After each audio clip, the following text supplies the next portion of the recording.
Hey everyone, Bryan here, and back for another episode of the podcast. Today, I'm going to dive into something that we've been working on quite a bit, and how are you aligning what you are doing with things like ChatGPT and Claude, the tools that are out there, and how you need to structure them, thinking about what it means to give them the tool and say, hey, go figure it out, versus here's the tool and it already pre-answers the question for you. And so I'm rereading a Dan Kennedy book, and he mentions along the lines of like you don't want your salespeople doing prospecting. You want your salespeople in front of clients. Or another way of saying it is that your highly paid people shouldn't be digging for gold. They should be refining it. And I was thinking about how that plays out with how it's happening today in the world. Hey, if you're a great business owner, CEO, you're using some AI-based tool, unless you've been living under a rock for the last couple of years. You don't know how to use it. You don't know where to use it. You're not sure if it applies to your business. I'm here to tell you it applies in all parts of your business. You just have not discovered it yet. So you're looking for the most efficient way to do it. And you want to find your ways. Like if you use Dan's concept of prospectors digging for gold, you don't want them digging for gold, right? That would be them using ChatGPT or Claude, whatever, to go find the information. But you want them to be refining and creating systemic value for you, your business, and more importantly, all of our clients together. Because if you think about it, how I like to think about it is if you install these systems so that your business generates opportunity predictably. We've talked about that over and over again, and not random acts of whatever. And as we talk to clients all the time, they're always like, so-and-so came up with a great thing, but it's not systemic, it's not in their brand voice, it's not in their outputted format, it doesn't know enough about the same knowledge, it can't be shared amongst your team, all that other stuff. So I want you to work on these ideas as we go through this podcast today. All right, so first reason, well, guess what, I kind of alluded to it before. You eliminate random acts of marketing. So today you all get the emails, I'm going to let you use AI to get 10,000 leads overnight without doing any work at all. Well, that's crazy. I'm sure it works for the opportunity seekers, but for the vast majority of us in the B2B world, it may generate a short-term spike in activity, but it doesn't necessarily achieve a long-term breadth of business that we can build it on. So if you want to focus on that, this is not the place. But if you want to find 100 or so highly effective contacts and leads, that they are fantastic, right? So that's how you do it. When we talk about random acts of marketing, you go to chat, you say, hey, I want to post that I'm doing X, Y, or Z, and then it comes up with some post. It decides that you sound like everybody else, and that's not how we should do it. What we should have is a consistent brand voice that's a marketing expert for usage on LinkedIn, because LinkedIn has a certain language it likes to use. It wants to feel natural. It wants to feel natural voice. It should be attached with a video like this one, because authenticity is increasingly more and more of the currency of today. So much AI stuff is happening that is inauthentic, that causes a lot of pushback. You don't need to do that. Say it out loud, get on camera. I get it, we don't like how we look on camera, but turn it in and then use AI to turn it into all the other things that need to happen. Those structured prompts are the ones that allow you to create consistent brand voice and format.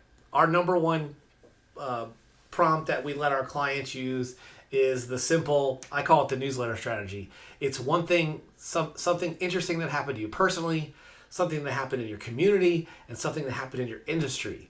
Write a short, simple 2 or 3 or 5, maybe a 2 or 3 sentence per area that shares what's going on with you in your world, and voila, you have a newsletter. So if you think about, in my world, I live in Naples, there's always great stuff going on, there's always wonderful things going on in the communities, and I'm always, doing interesting things in the business, going to events, talking to people, so on and so forth. So now all of a sudden, people identify with getting to know and remember Bryan, as opposed to whatever ChatGPT it knows about Bryan, or the other Bryan Durkin, the former chairman of the Chicago Mercantile Exchange. So you don't have to worry about that. The second thing I want you to think about is, how do you move your team from these so-called prospectors trying to figure out, look over here, look over there, look over here, look over everywhere, but they become operators, right? So when you have even simple shared prompts that you use with people, you stop guessing prompts, you start rewriting outputs, you stop wasting time when they use these custom BT, the thinking you've already built in is already embedded in the system. The voice is defined and the structure is proven so that they don't have to figure stuff out for. I do this all the time with my team. As you guys know, I have a team of people all over the world that do stuff for clients. We have an amazing business doing this, and the voice of company 1 versus company 2 versus company 3 versus company 4 are completely different. So for us to go to an unstructured chat system for those completions, we would spend all of our time trying to figure out how to make it sound like this person or that person or that person. By predefining what they sound like, by making it sound like them from a recording or a podcast or a training or some conversations you've had with them, there's a million ways to do that. That system is proven, and make sure you do that, right? The other thing that happens when you do, right, you create structure, you create your persona, is you protect your brand. Now, I'm not, as you guys that know me, I'm not a huge brand person. This is not Coca-Cola. We don't do things that big dumb companies do. But we need to make sure that your voice is authentic and sounds like you. When I am sharing content and when I am delivering my emails to my newsletter list, or I'm doing other stuff, people are always act like, well, Bryan, that sounds like you. Well, because it is me, because it has all this work to be trained on. So that's important. But now all of a sudden is my email specialist can write emails like Bryan. My social media person can write social like Bryan. My white paper writer, if I did white papers, would sound like Bryan, because they all become an extension of Bryan, because the tone shifts constantly if you don't do it, and the message shifts. But if you do this, the voice stays intact, right? So you're using the words you use, and you're using the acronyms you use in your business, or they're understanding what the goal is, and then more importantly, they're understanding who your customer is, right? So another huge point. That one's fantastically powerful. If you do nothing else, make sure you do that. The next thing we want to talk about is that I see this every day. I was on a call, quite honestly, on Friday with a group of folks that were talking to their sales team about how they're using AI. And while I applaud the fact, this small sales team, I think it's only 2 or 3 people, that they were using chats, but they were like, hey, just write me something, right? Instead of saying, hey, we're launching a new product to our Southeastern customers that are going to be focused around an event that they know about. Can you write a 3-step sequence of emails for me to do that, and then help me with the ideation for the creative copy so that I can hand it off to my creative team to make a brochure that I can have out at the event. That is completely different. So it goes from being like this cool gee whiz thing, and to be honest with you, I use it on weekends. I want to know how to water my vincas and what my Florida impatiens should look like and that kind of stuff. But now all of a sudden we're leveraging a system of operations that can make our business more consistent, more scalable, because they handle the repetitive stuff. I tell my people all the time, listen, if your job is copy pastes, putting from one system to another system, if you haven't, you should be looking over your shoulder, because I'm going to learn how to create, how to use chat completions, how to create agentics and agentic workflows, and all those other cool things that happen to make that obsolete. So make it understand that, it's a system. Again, always think about what you can do and how you can figure out ways to make it more consistent. The one next thing I want to talk about is decision fatigue. Although this is different than AI fatigue, which I will talk about on another episode, which I think I have sometimes, quite honestly, because when you use unstructured AI, you get so many choices. Oh, and then as of this recording, it's always like, oh, by the way, I can do these 10 other things for you. No, I didn't ask for that, right? So when you use structured AI prompts and custom GPTs and personas and whatever you want to call them, you get all these choices. But if the framework of the weekly status email that you're sending to your service customers are, 1, 2, and 3 all come from the same thing. They're coming from the leadership team. Say they're coming from, I don't know, the service manager. They're coming from the fulfillment team, and they're coming from the owner of the company as those 3 steps. And then the last step would be something personal about what's happening in their world or community, right? Now all of a sudden, that would be incredibly hard to do one at a time. But now all of a sudden, if you create a custom GPT prompt that has all those other things together, and then the last component talks to another system, woo! Now all of a sudden you could never figure you could do that at scale. Wow. Because the reality of it is, if you do something every single day to contact some small segment of your customers, Dan talks about doing one thing every day. He might write one letter. He might buy one Christmas gift. He might buy whatever. I think he does 2 or 3 things every single day. He's been doing over his entire career. And as a result of that, at the end of the week, you got 5, 10, 15 things done. At the end of the month, you got 20, 30 things done. And people realize that you can't do that. Let the tools help you. Don't replace you, but let the tools help you. The next thing I want to talk about, especially for a lot of the small businesses out there, we have customers in all kinds of segments and industries, and we end up running them for them. But you get to scale your expertise without hiring more experts. And this is where there's been a paradigm shift, and we all know it, right? So now all of a sudden, you had a good copywriter, great.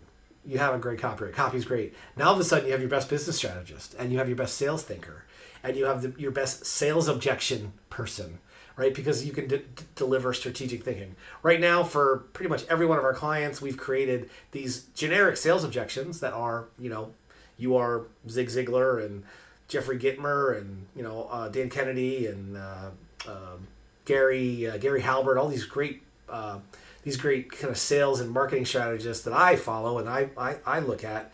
Now all of a sudden you can you can give them your sales objections, and those sales objections you can use them to overcome those sales objections. Aha, Bryan, that's clever.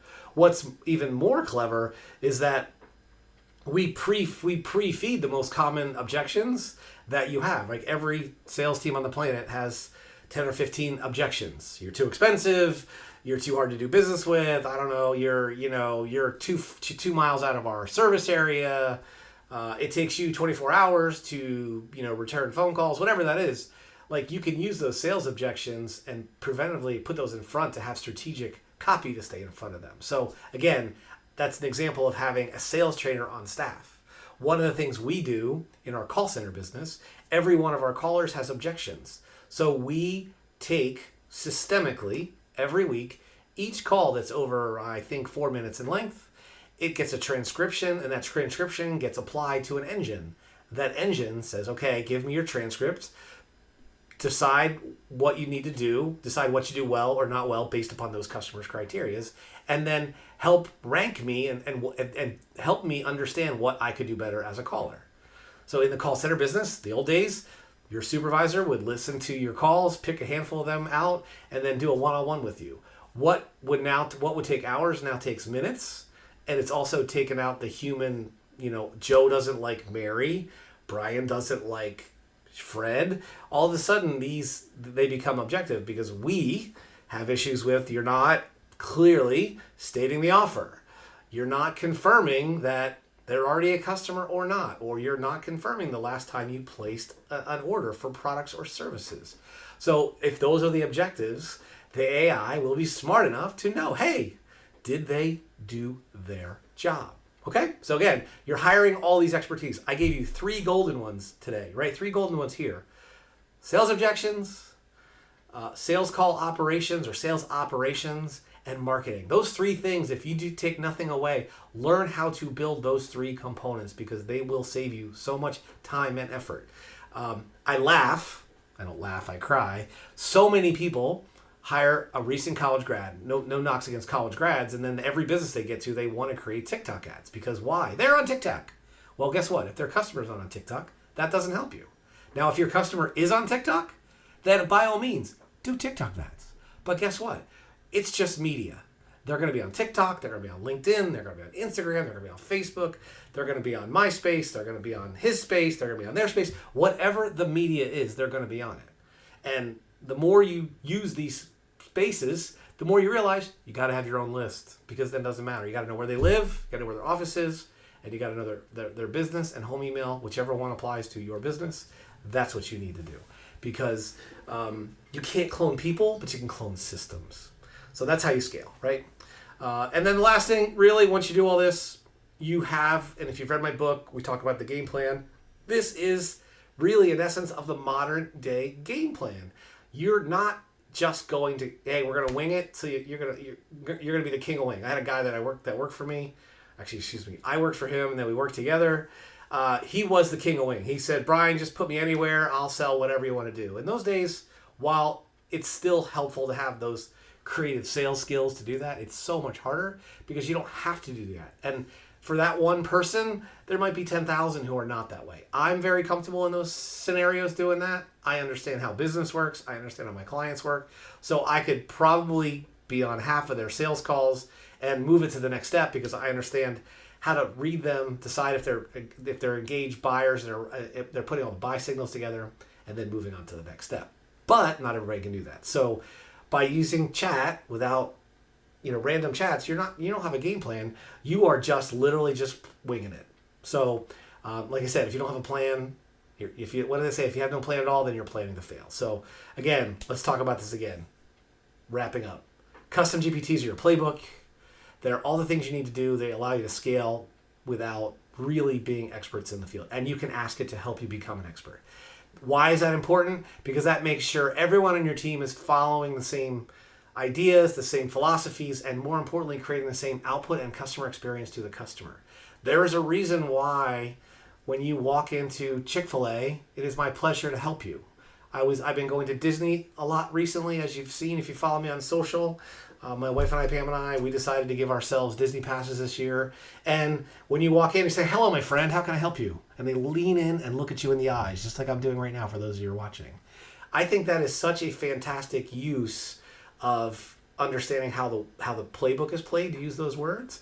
But if you're not doing that on a consistent basis, you can't teach that. Sales objection the same way, follow-ups from calls, onboarding clients, service call follow-ups, whatever the systems are, by documenting them, right? And then using these custom tools to help you do that. So anyway, I hope that helps. I always get a little bit of Dan Kennedy in my day. And so Dan kind of inspired me. I was on a call last week with a bunch of Dan Kennedy guys, and we were talking about how Dan still doesn't like random acts of marketing and how that systems rule and all of his things that he talks about his ruthless management of people and profits.